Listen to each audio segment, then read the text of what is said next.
चीज़ तो हम बहुत सारे डिशेस में डालते हैं, पर कभी आपने ऑब्जर्व किया है, कुछ चीज़ होते हैं वो इलास्टिक की तरह खींचते हैं और कुछ नहीं।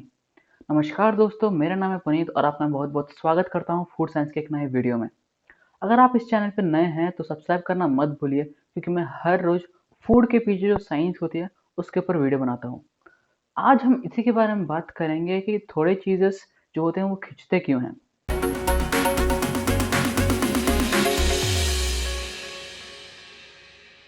चीज़ बनाने के लिए मेन रोल होता है दूध का। दूध डिफरेंट डिफरेंट रीजन्स में डिफरेंट डिफरेंट एनिमल्स का यूज़ करते हैं।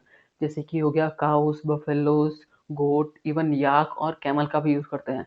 इंडिया की हिमालयन रीजन में एक चीज़ बनता है जिसका नाम है चुरपी। ये नेपाल में बहुत पॉपुलर है। ये चुरपी याक के दूध से बनाया जाता है और ये दुनिया का हार्डेस्ट चीज़ है।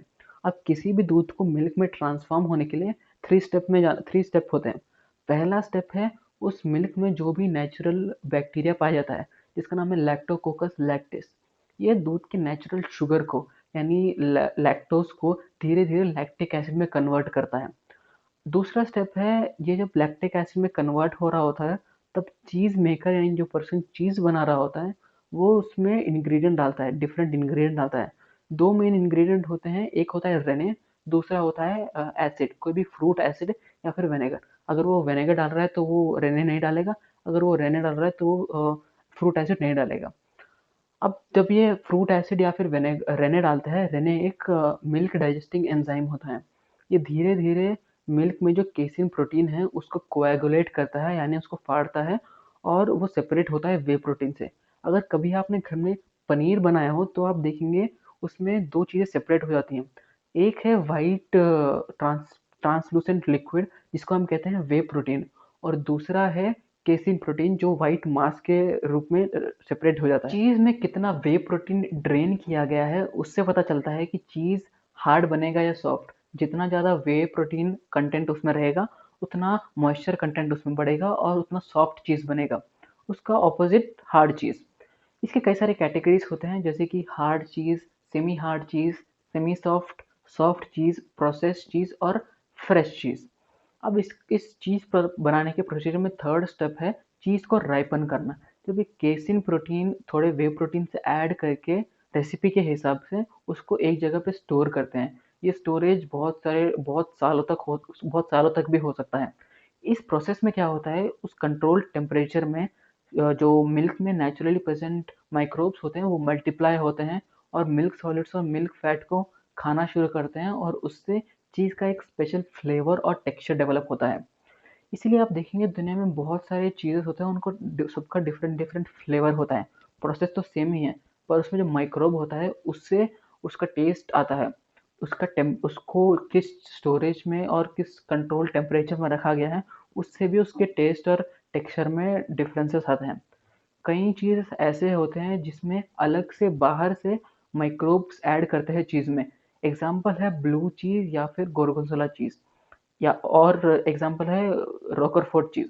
इस चीज़ में क्या होता है, बाहर से ही माइक्रोब ऐड करते हैं। इसका नाम होता है पेनिसिलियम ग्लोकम ब्लू चीज़ के लिए और पेनिसिलियम रोकरफोर्टी रोकरफोर्ट चीज़ के लिए।